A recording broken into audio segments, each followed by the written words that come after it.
예배에 참석하신 모든 분들에게 주님의 사랑으로 얻어지는 승리가 충만할 수 있기를 주님의 이름으로 축복합니다.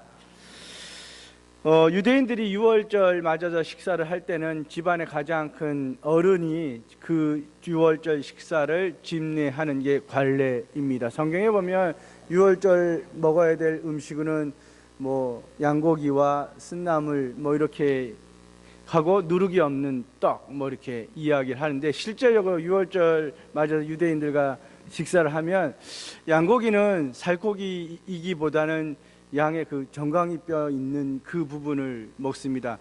이유는 이제 바벨론 포로 끌려갔다 돌아오면서 그들이 고난에 더 동참하기 위해서 이제 정강이 뼈를 먹게 되고, 누룩이 없는 쓴 빵을 먹게 되고, 쓴 나물은 슈퍼에 가시면 겨자채 있지 않습니까? 겨자채 같은 걸 먹든지 아니면 파슬리 이런 걸로 쓴 나물을 먹는데, 쓴 나물을 그냥 먹지 않고요, 뭐에 찍어 먹습니다. 뭐에 찍어 먹을까요? 뭐에 찍어 먹냐면 사과를 으깨서 꿀이나 포도주를 채워서 이렇게 고추장 같이 이렇게 치댄다 그러나요? 해가지고 끈적끈적하게 한 거기에 쓴나물을 찍어 먹습니다. 이제 고추장 같이 생긴 소스가 있는데 그게 달콤하죠. 근데 대신 유월절에 먹는 음식이 성경에 기록되어 있지 않지만 먹는 게 하나 있습니다. 뭘까요? 삶은 달걀을 먹습니다. 어느 가정에서 이제 유월절 식사를 하는데 늘 명절이 되면 삶을 달걀을 먹으니까 손주가 할아버지한테 묻습니다.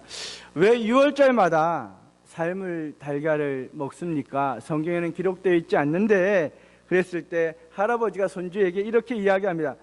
보통 음식물들은 불 위에서 끓으면 끓을수록 그 속은 물렁해지게 된다. 그러나 달걀은 뜨거운 불 위에서 끓으면 끓을수록 그 속은 더욱 단단해지지. 우리가 유월절만이 아니라 결혼식에도 삶을 달걀을 먹는 이유는 여기에 있다.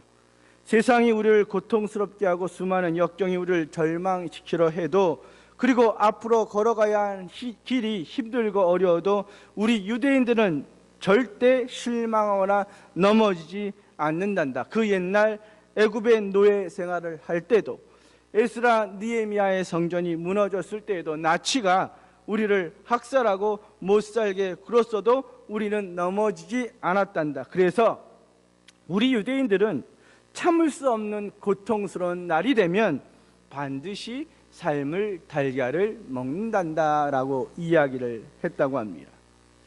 이 이야기는 유대인들의 이야기이지만 우리 신앙에도 분명히 교훈이 되는 이야기라고 저는 생각을 합니다. 왜냐하면 우리의 믿음도 이런 것처럼 그들이 삶을 달걀을 먹으면서 더욱 단단해지려는 삶을 살고자 하는 것처럼 우리 믿음도 견딜 수 없는 고통스러운 날이 되면 더 단단해지는 신앙이 되어야 하기 때문입니다.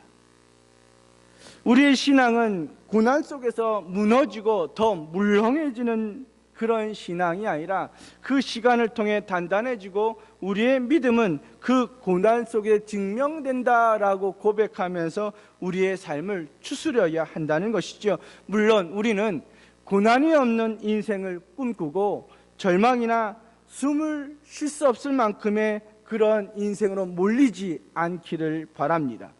그래서 예배하고 기도하는지도 모르지요. 그러나 우리 인생에서 고난이 없는 인생은 절대 없고, 고난과 절망 없이 우리가 살아가는 인생을 걸어갈 수 있는 길도 없다 하는 것입니다. 더군다나 교회를 다니지 않습니까? 예수를 믿기 때문에 더 고난당하고 고통당하는 겁니다. 세상은 하나님의 통치를 거부하고 하나님의 법도와 하나님의 윤리를 무시하는 세상에 우리가 살고 있기 때문에 이런 세상을 우리가 믿음으로 산다, 복음으로 인도한다 하는 것은 고난 없이 고통 없이 견디지 못하는 그런 삶의 내용이기 때문이지요. 근데 하나님은 우리가 이런 세상 떠나 사는 게 아니라 이런 세상 속에서 믿음으로 살아내기를 원하신다 하는 겁니다. 복음을 증거하고 복음을 따라 살고 부르심에 합당한 인생이 되어 가기를 원하신다 하는 것이죠. 차라리 수도원 생활이나 기도원 가서 그 안에서 너희가 그런 인생을 살라라고 하시면 차라리 좋겠는데, 그런 말씀 안 하시고 너희가 철저히 이 엉망인 하나님의 뜻과 하나님의 계시와 계획을 무시하는 이 세상에서 너희는 믿음으로 살아야 한다 하기 때문에 예수를 믿고 교회를 다니기에 더 고난스럽고 고통 속에 있다 하는 것입니다. 오늘 우리가 함께 나눈 말씀이 이걸 이야기합니다. 1절에서부터 4절은 하나님의 다스러짐이 이루어지는 그때, 즉 하나님의 심판으로 하나님의 정의가 바로 세워지는 그날에 일어난 일들이 무엇이냐를 설명하는 구절이지요. 그때가 되면 책에 기록된 사람들은 구원받고, 그때 죽었던 사람들 중에 모든 사람이 일어나는 게 아니라 많은 사람이 일어나서 하나님 앞에서 영생을 누리는 사람도 있고 영원히 수치를 당하는 사람도 있다. 특히 지혜로운 사람, 많은 사람을 옳은 곳으로 인도한 지혜로운 사람은 별과 같이, 즉 하나님 나라에서 하나님과 함께 살게 될 것이다 라고 이야기하지요. 그리고 5절부터는 마지막 때의 이야기가 아니라, 종말의 이야기나 하나님의 심판의 이야기가 아니라 종말이 벌어지기 직전에 어떤 일들이 있느냐, 즉 하나님께서 심판하시는 그 이전의 시간은 어떤 세상이 펼쳐지느냐 하는, 즉 우리가 지금 살고 있는 현실에 대한 이야기를 설명하는 구절이지요. 그래서 오늘 우리가 함께 나누고 싶은 말씀은 두 가지인데 오늘은 한 가지만 나누려고 합니다. 어떤 것이냐, 즉 지금 우리가 살고 있는 시대를 어떤 식으로 다니엘은 규정하고 있느냐 하는 것이지요. 즉 종말의 때가 되면 하나님의 구원의 역사가 펼쳐지는데, 그 이전 내가 지금 살고 있는 이 시대는 어떤 시대이냐 하는 것을 성경을 통해 돌아보고자 합니다. 오늘 말씀을 이야기하면 7절 말씀인데 한번 같이 읽어보겠습니다. 같이 읽지요. 내가 들은즉 그 세마포 옷을 입고 강물 위쪽에 있는 자가 자기의 좌우 손을 하늘을 향하여 영원히 살아계시는 이를 가리켜 맹세하여 이르되, 반드시 한때 두때 반때를 지나서 성도의 권세가 다 깨지기까지이니 그렇게 되면 이 모든 일이 다 끝나리라 하더라. 그렇습니다. 즉 종말의 때 하나님의 통치가 이루어지면 책에 기록되어 있는 사람들, 즉 하나님의 백성은 살아있든 죽어 땅에 묻혀있든 다 일어나서 구원의 기쁨을 누리게 됐지만, 그런 종말의 사건이 일어나기 전엔 반드시 이런 일들이 일어났는데, 어떤 일들이 일어나느냐, 반드시 성도의 권세가 깨지는 일이 벌어진다 하는 겁니다. 즉 하나님의 심판이 이루어지기 시간, 우리가 살고 있는 이 시대는 단적으로 규정하면, 단적인 말씀으로 표현하면 지금 우리는 어떤 시대를 살고 있다? 성도의 권세가 깨지는 시대를 살고 있다 하는 겁니다. 7절 말씀은 어떤 특별한 사건, 특별한 시간 속에 이루어지는 게 아니라 보편적으로 인간의 역사, 인류의 역사는 어떤 시간이다? 성도의 권세가 깨지는 시간이다 하는 겁니다. 물론 7절 말씀에서 한때, 두때, 반때라는 시간적 표현은 성경에서는 어떤 특정한 한정되어 있는, 제한된, 정해져 있는 시간을 언급할 때 표현하는 말이기도 하지만, 다니엘의 말씀에 보면 결국 하나님의 창조의 섭리를 어긴 이 세상은 결국 한때, 두때, 반때를 지나는 하나님 없는 시대를 살아내야 한다는 것을 의미할 수도 있기 때문에 이 한때 두때 반때의 시간이 인류 역사, 즉 아담이 선악과를 따먹으면서 벌어진 반역의 역사가 하나님 예수님의 재림까지의 이 시간을 통칭할 때 한때 두때 반때라고 표현될 수도 있기 때문에, 그러니 우리가 살아가는 시대는 어떤 시대냐? 성도의 권세가 깨지는 시대를 살아간다 하는 것입니다.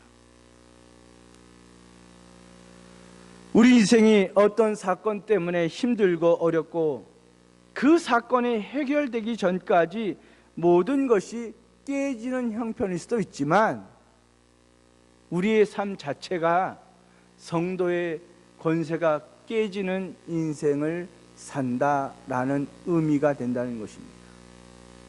무슨 말씀이냐? 제가 사고를 당했어요. 병원에 입원했죠. 죽을 고비를 넘깁니다. 그래서 살아냈죠. 그래서 고백하죠. 이 고난의 시간, 한때 두때 반때의 시간이었습니다 라고 고백할 수도 있지만, 제가 태어나서 죽을 때까지 제가 고생할까요? 평안하게 평평 놀고 먹고 살까요?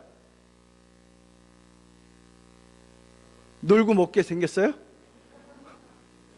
고생하게 생겼잖아요. 결국 제가 뭐 80을 살지 뭐 100살까지 살까요? 100살까지 살지 말라는 표정이 많으신데, 예. 아무튼 뭐 80세까지 산다고 그러면 80세까지 한때 때 반때 이 시간이 고난의 시간 아니겠느냐 하는 겁니다. 즉 어떤 사건이 일어나는 시간을 의미할 수도 있지만 제 인생 전체가 한때 두때 반때의 시간이다 하는 것이지요. 근데 문제는 도대체 성도의 권세가 깨지는 게 뭐냐? 성도의 권세가 다 깨지는 게 뭘 의미하느냐 하는 겁니다. 결국 우리가 사는 세상에서 우리는 잘 살 수 있다, 못 산다, 이게 아리까리하지요. 결국 성도는 이 시대를 살면서 성도의 권세가 깨지는 삶을 사는데, 성도의 권세가 깨진다는 게 도대체 뭘 의미하느냐? 그건 이겁니다. 제가 생각해 본 결과는, 성도인 우리는 이 세상을 살 때 갑이 되고 권세가 되고 권력이 되기보다는 권세도 깨지고 무능력해지고 처참해진다 하는 겁니다. 그런데 사실 이런 이야기는 동의할 수가 없지요. 이해할 수 없습니다. 우리가 알기로는 예수 믿으면 승리하고 갑이 되고 권력과 힘이 되어야 하는데, 다니엘서에서는 성도의 권세가 깨진다고 말하고, 또 성도의 권세가 깨지는 것을 어떻게 받아들일 수 있을지 의구심이 듭니다. 도대체 성도의 권세가 깨진다는 게 도대체 어떤 모습이겠습니까? 뭘 의미하겠어요? 성도의 권세가 깨진다는 건 이런 모습일 겁니다. 믿음 지키고 거룩한 성도로 살려고 발버둥을 치는데 우겨쌈을 당하고 무시를 당하고 수치를 당하게 될 때, 선한 마음과 선한 행동으로 그렇게 살았는데 오히려 사람들에게 손가락질을 당하고 때론 이용당하고 버림받는 경우, 하나님 한 분 믿고 그렇게 달려왔는데 소망 없이 그렇게 죽음으로 끝나는 것, 병든 몸 좀 고쳐달라고 생명 달라고 피토하면서 울부짖으며 기도했는데 아무런 소용없이 그렇게 죽어나가는 일, 그렇게 기도하고 예배하며 나라와 민족을 지켜달라고 기도했는데 전쟁으로 혹은 기근으로 말도 않는 권력의 남용으로 고통당하고, 동시에 나는 정말 아무 잘못도 없는데 단체 기합을 받듯이 그렇게 매도당하고 전쟁의 소용돌이에 들어가야 되고 고통당하고 그게 던져질 때, 평온했던 교회가 분란에 휩싸이기도 하고, 정말 나는 아무 잘못도 없는데 분란과 소란으로 모든 사람들이 고통당하고 모든 사람들이 힘들어하고 모든 사람이 신음하고 성도의 권세가 위협을 받고 처참한 고통 속에 떨어질 때, 악령과 거짓 권세와 마귀의 위협으로 헛된 소문으로 비난으로 어느 순간 우리가 몹쓸 인간이 되어 있을 때, 이런 게 바로 성도의 권세가 깨지는 순간입니다.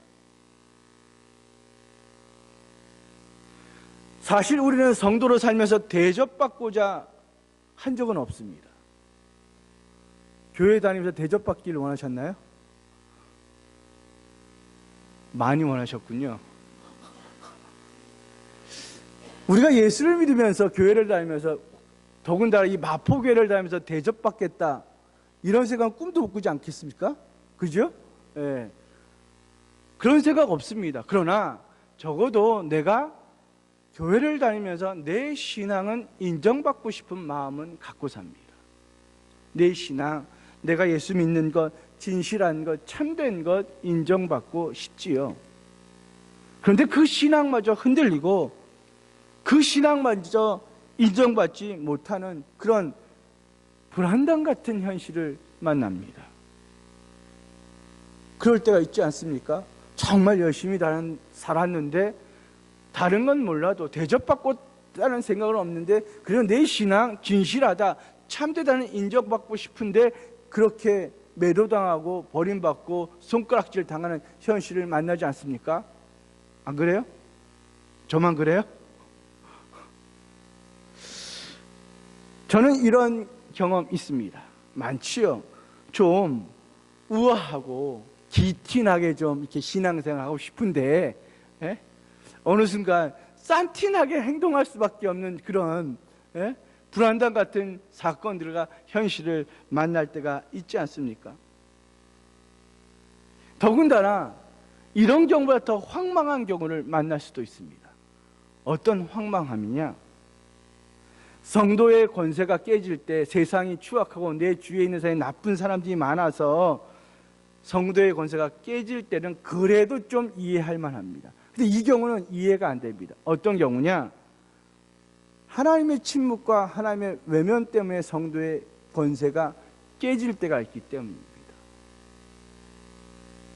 그렇게 기도하고 그렇게 매달리고, 게다가 내 자신의 영광과 부귀 영화가 아니라 하나님의 영광과 하나님의 교회를 위해 그렇게 헌신했는데, 그런 일들이 보기 좋게 깨지고 무너지고 마지막에는 처참하게 수치를 당해야 한 일도 벌어지기 때문입니다. 그저 하나님이 조금만 도와주시면 되는데, 하나님이 조금만 살려주셨으면 됐는데, 하나님이 조금만 회복시켜 주시면 되는데, 그저 하나님이 조금만 관심 주셨으면 잘 됐을 텐데, 그것마저도 비춰주지 않아서 성도의 권세가, 그 우아함이 싼티나게 보여질 때 있지 않습니까? 이럴 땐 정말 황망하지요.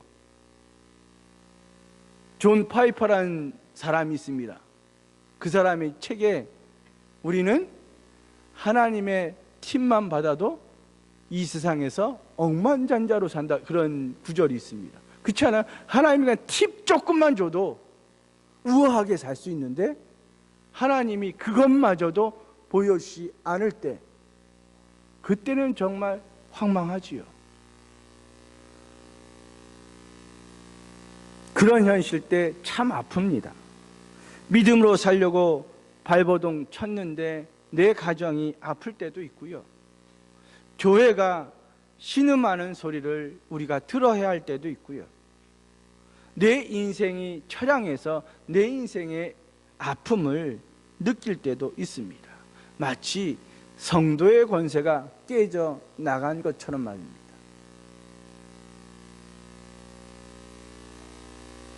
게다가 오늘 말씀을 보아서도 알지만, 이 모든 게 하나님이 없이 일어난 일이라면 차라리 이해할 만하는데, 하나님이 정한 시간 속에 이 일이 벌어진다 하는 것이지요. 다니엘서를 봐도 잘 알 수 있습니다. 하나님께서 다니엘에게 그 환상을 열심히 보여주심에도 다니엘이 아픈 이후 신음하고 며칠 몇 날 동안 알아 누워야 하는 것, 하나님을 믿고 믿음으로 살았는데 역사를 주관하시고 통치하시는 하나님의 백성들이, 그 성도들의 권세가 무참히 깨져야 하는 현실을 보아야 할 때 다니엘은 아팠습니다. 더군다나 다니엘은 이 약속 1절부터 4절까지 성도가 별과 같이 빛나는 그 구원의 역사를 맛보지 못하고 그냥 환상으로 보고 끝나야 되는 삶을 본인 스스로가 알고 있었을 때 그는 아플 수밖에 없었습니다. 바로 이런 처지에 놓여 있을 때 우리가 뭘 해야 하겠습니까? 내 앞에 펼쳐진 이 성도의 권세가 깨질 때 내가 뭘 해도 성도의 권세가 깨지는 걸 바꿀 수 없습니다. 역전시킬 수가 없습니다. 더군다나 하나님의 구원은 나와 상관없이 이루어진다는 환상을 제가 봤습니다. 그럼 제가 어떻게 할까요? 때려칠까요? 다니엘도 그게 궁금했습니다. 8절을 제가 읽겠습니다. 내가 듣고도 깨닫지 못한지라. 내가 이르되 내 주여 이 모든 일의 결국이 어떻게 되겠습니까? 하니 결국 다니엘은 도대체 성도의 권세가 깨질 때 이게 뭘 의미합니까? 어떻게 해야 될까요? 도대체 왜 이런 일들이 일어나야 합니까? 하나님, 도대체 뭘 하시려고 이러시는 건데요? 그리고 무엇보다 이 일의 끝은 어떻게 끝나는지 좀 알고 싶은데 좀 알려주시면 안 되겠습니까? 라고 다니엘도 궁금해했습니다. 그런데 하나님은 9절 말에 속 시원하게 이야기하시기보단 이렇게 말씀하지요. 그가 이르되 다니엘아 갈지어다. 이 말은 마지막 때까지 간수하고 봉함할 것임이니라. 다니엘아, 알고 싶어? 알고 싶으면 500원. 그겁니다. 다니엘아, 뭘 알려고 하니? 너는 네가 가야 될 길만 가면 돼. 네 길만 가면 되지 뭘 알려고 하니? 성도의 권세가 깨질 때 너는 성도로 살아내면 되는 것이다. 성도의 권세가 깨져도 너는 믿음으로 살면 된다. 그런 시간이 한때 두때 반때 채워지고 그렇게 지나가도 너는 성도가 가야 할 길을 가야 하고 성도가 해야 하고 성도가 지녀야 할 생각 지니면 되고 성도가 지켜야 할 약속 정직하게 지키면 된다. 그리고 성도의 권세가 깨지고 종말의 사건의 이야기들은 마지막 때까지 잘 간수하고 사람들이 못 보도록 잘 담아둬라. 왜? 알든 모르든 그 인간들 쉽게 안 변한다. 봉함하라. 감춰라. 원래 몰라도 신실한 사람은 알아도 신실하고 알아도 개차반한 인생은 모르게 된다고 해서 그 인생 바뀌냐? 안 바뀐다. 알든 모르든 성도는 성도로 살면 되니까. 사람들은 뭘 안다고 해서 확 변하는 것도 아니고 뭘 모른다고 해서 그렇게 믿음 없이 사는 게 아니다. 성도는 성도로 살아갈 뿐이다. 그리고 분명한 것은 성도의 권세가 깨질 때 성도만이 이름만 성도가 아니고 무늬만 성도가 아니라 진짜 성도만이 부활의 생명으로 일어날 수 있게 된다. 성도는 몰라도 부활로 살고 성도는 잘 알아도 부활로 살다. 왜? 이게 나의 언약이기 때문이다. 내 말이다. 나의 계시다. 나의 환상이다. 이게 10절 말씀입니다. 10절 말씀 함께 같이 읽어보겠습니다. 같이 읽죠. 많은 사람이 연단을 받아 스스로 정결하게 하며 희게 할 것이나 악한 사람은 악을 행하리니 악한 자는 아무것도 깨닫지 못하되 오직 지혜 있는 자는 깨달으리라. 즉 다니엘이 받은 계시를 이 사람들에게 보여줘도 악한 자는 아무것도 깨닫지 못할 것이고 안 보여줘도 지혜 있는 자는 깨닫는 삶을 산다. 왜? 성도로 살기 때문에. 성도는 뭘 봐서 믿는 게 아니라 성도는 그렇게 살아내므로 알게 되고 깨닫게 되는 것이다. 그 길을 갈 때에만, 네가 그 길을 갈 때에만 성도의 삶을 제대로 이해하고 그렇게 살아낼 수 있기 때문이다. 성도 여러분, 때로는 우리가 실수로 성도의 권세가 깨질 때가 있습니다.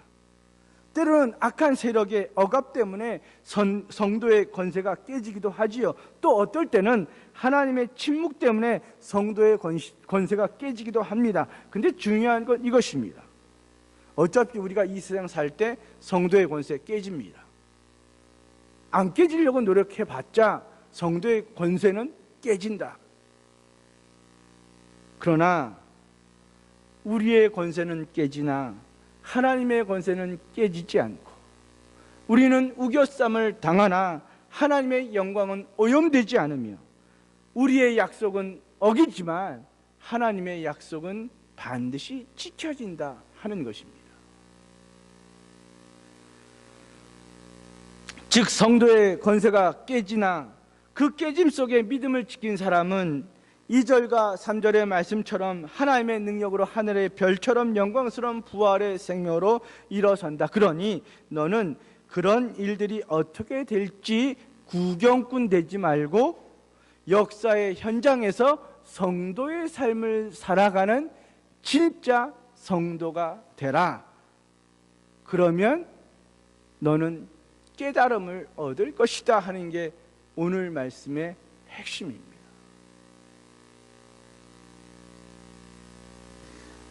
오늘 말씀이 우리에게 이야기하는 것 이거지요. 지금은 우리가 우겨쌈을 당할 수도 있습니다. 저도 그렇고 교회도 그렇고 이 나라 이 역사도 그렇습니다. 그러나 하나님은 우리를 살려주실 것이고 교회를 일으키실 것이고 이 나라를 정의롭게 세워 가실 겁니다. 그러니 우리가 어떻게 살아야 합니까? 뭐로? 제가 열심히 이야기하고 설교했는데 아무도 모르시는 것 같아요. 뭐로 살아야죠? 그렇죠? 두 분만 성도로 사시겠다고 이야기하시는데 성도로 사는 겁니다. 예수 믿는 사람으로 살아내는 겁니다.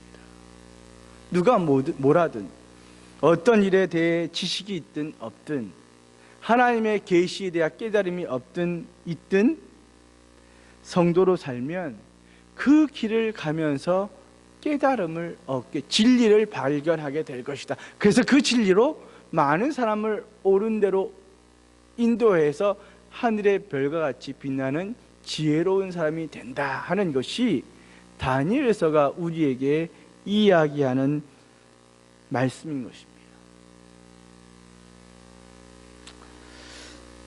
고통의 시간은 영원하지 않습니다. 성도의 권세가 깨지는 건 일시적이지요. 한때, 두때, 반때. 그게 정말 하루, 이틀, 3일 반으로 끝날 수도 있지만 이게 100년, 200년, 1000년, 2000년, 만년, 2만년일 수도 있는 시간의 비유이기도 하지요. 그러나 분명한 것은 성도는 이 세상에서 고난을 당하지만 이 시간은 언젠간 끝이 난다 하는 것입니다. 그러면서 주님께서 우리에게 약속하시는 건 이것입니다. 성도는 고난을 당하지만 심판당하지 않고, 성도는 고통당하지만 반드시 승리한다. 그게 하나님의 약속이고 책에 기록된 모든 자가 받을 구원의 성취인 것입니다. 성도는 그 권세가 깨질 때도 있지만 성도는 반드시 일어나고 승리를 쟁취한다 하는 것이 하나님의 약속인 것입니다.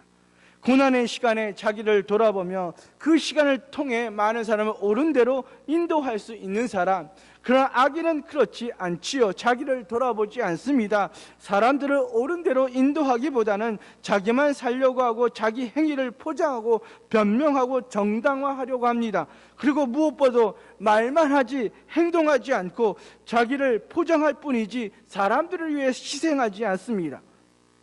반면 성도는 자기 길을 걸어가지요. 자기 삶을 감당하고 책임집니다.